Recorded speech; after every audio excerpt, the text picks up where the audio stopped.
So we are now with your module under the tissue. So these are a group of cells joined together in order to perform their special functions. So since our lesson is about the animals, so we are focusing with the animal tissues. So tissue, this is a group of similar cells. So as we all knew with our previous lesson, when you say cells, okay, so these are found along the body. So there are trillions of cells which are found inside our body. And in terms of tissues, your tissues are found next to your cells. So when you say tissues, these are a group of cells. They join together with their special functions, and they are classified according to epithelial, connective, muscle, and then the nervous tissues. So let us first tackle about the epithelial tissue, which is found at the lining or the covering of the animal tissues or the animal body. So epithelial tissue, this is in general, which is either covers or lines. So cover, so like for example, our skin, or ito ang nagbibigay sa atin ng protection. And it says here that when you say epithelial tissues, absorb. Diba? The final absorption happens along the lining of the small intestine. Since this is under the epithelial tissue lining, which means at the outer layer of your small intestine. Okay, transport. So, nagbibit-bit, and this under your kidney tubules. Okay, your kidney tubules are part of your urinary system. Excretory or excrete, ilalabas. So, your sweat glands. Protect. So, your skin is the one that protects you from debris or from the different external factors. And contain nerve cells for sensory receptions. Examples here, the taste buds. When you say taste buds class, that is under your sense of taste. So along your tongue, diba? You have the sense of sour, the bitter, the salty, the sugar. Okay? So your epithelial tissues are classified according to shape and then the layer. So when you say shape, during your elementary schools, di ba meron kayong circle this one. When you say shape, it is either squamous, cuboidal, or columnar. Squamous, flattened, cuboidal, cubes, columnar by columns. But when you say under the shapes, under the layers, it is either simple or stratified. Pag nakita tayo ng layer na simple lang, isa, single layer, that is simple. Pag more than one layer, stratified. Okay, transitional, these are several cells which are found along our body. And when you say pseudo-stratified, pseudo came from the word false, stratified, single layer lang kasi siya. Pero pag tinignan mo siya along the microscope, nagdo-double or more than one layer. Okay, so focus with according to shape, one layer is simple. But before that, let us first tackle about or review about the cell. So this one is the nucleus, diba, animal cell with the presence of nucleus. This is your cytoplasm, and this one is the cell membrane, the one that covers or the gatekeeper. Okay, simple single shape, squamous, cuboidal, columnar. So simple squamous, it is flattened, singular or single layer. Flat. This is the cell, flat. When you say simple cuboidal, para siyang cube, simple, isang layer. And when you say simple columnar, isang layer pero columns. Okay, so this cilia and your microvilli, these are found along the linings that protects us from debris or from foreign materials. Okay, so your microvilli it is in the final absorption and your cilia, which are found also, like for example, the foreign material enters your nose, there is a presence of cilia para salain yung bacteria. How about when you say stratified? Stratified double, more than one layer. Papansin nyo, dalawang layers dito. So, stratified, stratified squamous. So, kung ang simple ay single layer, so stratified ay more than one layer. Okay. Flattened. Pareho lang silang flat class, pero yung layer nila ay magkaiba. But when you say stratified cuboidal, tingnan mo dito ang simple cuboidal mo, isang layer lang. Ang stratified ay more than one layer. And then your stratified columnar, ito yung simple columnar, isang column lang siya. Okay, parang mapagkamalan niyo itong stratified columnar as your cuboidal, pero pahaba siya. Okay, para siyang columns, tapos dalawang layer or more than one layer, stratified columnar. Okay, pseudostratified columnar. So ito naman ay para siyang mukhang double layers, pero along the microscope, it is singular, pahaba, columnar, pseudo-false. So, by columns, this is pseudo-stratified columnar. So, para siyang false stratified or false na double layer, pero more than one layer, pero by columns. Okay. Simple squamous epithelium. So, it is like a fried egg shape. So, look at this. Diba? Ayan yun siya. Para siyang fried egg daw. Sino ba yun yung nagluluto sa inyo ng itlog sa umaga? Okay? These are located along the alveoli, and then there are your glomerulus or your glomeruli. So your alveoli is found inside your lungs, which are responsible for the transportation or for the expiration and then the inhalation. So respiration. And your glomeruli under your urinary system. Tagasala ng ating ihi. This one is flattened. Okay, dahil ito ay simple squamous, flattened, singular, single layer. So this one, flat na flat siya. Okay, along the microscope, ito ang makikita nyo pag siya ay squamous, simple squamous epithelium. And this one, simple cuboidal epithelium, simple, one layer, made up of cubes. So cubes yan siya. These are the cells. Okay, so these are the cells, para siyang cubes class, but singular, or single layer, that is simple cuboidal epithelium. This one is simple columnar epithelium, which is simple, isang layer by columns, okay, made up of columns, pero isang layer lang siya. This one, these are found in your intestine and your stomach. So your intestine, which is either, pag sinabi siyang intestine general, this is either small or large. When you say small intestine, for absorptions, and for the excretion, or from the undigested food, it goes into your large intestine and then your stomach. Okay, so they are under the simple columnar epithelium. How about when you say stratified squamous epithelium? Stratified, made up of more than one layer, several layers of the cells. Superficial, which means along the lining. Okay, stratified, more than layers, squamous, flattened.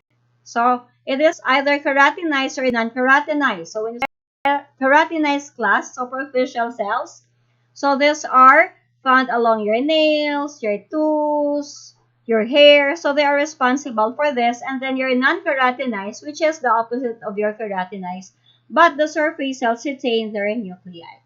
Okay, these are found along your skin. Okay, these are found in your skin, which is your stratified squamous. Okay, flattened na flattened siya, class. Okay, naka-flat. Okay, this one, naka-flat siya. And then, which is found along your skin. Stratified cuboidal epithelium, more than one layer. The shape is cubes. Okay, found in the ducts of your salivary glands. So, ano ba yung salivary glands? This is the one that produce saliva. Along the lining of your ovarian follicles, which are found in your ovaries and your sebaceous glands. Okay. Connective tissues. But let us first tingnan natin. Stratified cuboidal. So, when you say stratified, more than one layers, isa, dalawa.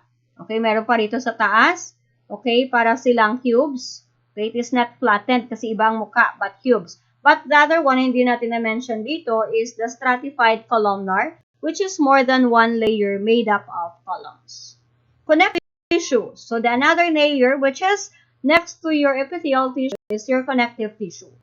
So, these are support and binds, unlike with your epithelial tissue, support and bind. So, kung nagpo-protect at nagko-cover lang ang ating epithelial, ang ating connective tissues, siya naman ang nagsusupport kasi they are found along the muscles or along the ligaments, along the tendons, and then the cartilages.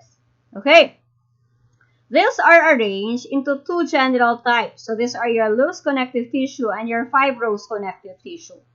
In your loose connective tissue, these are binds along the skin, which is underlying your muscle tissue. Kasi your muscle is next to your connective tissue. Okay, strong, flexible. So when you say flexible class, kaya siyang stretch. Okay? So, fibrous connective tissues, which are your tendons and ligaments, are found here.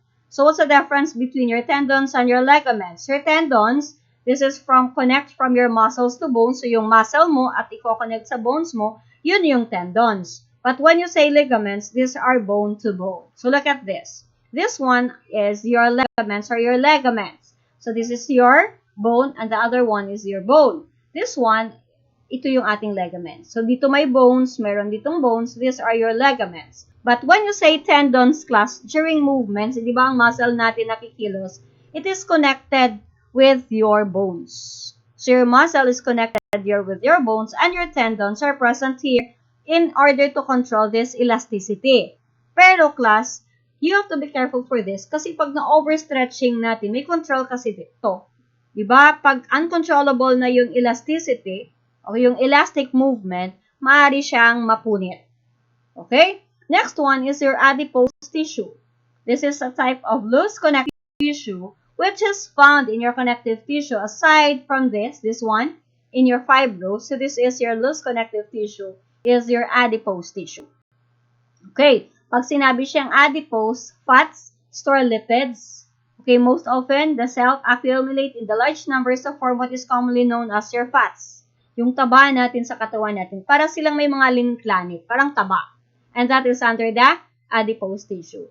How about when you say cartilage? Your cartilage, the cells known as your chondrocytes, cytes mean cells, lie within the spaces called the lacunae, which are surrounded in your chondroblast secret. So your cartilage, okay, diretso tayo, okay, which is either hyaline, elastic, or fibrocartilage.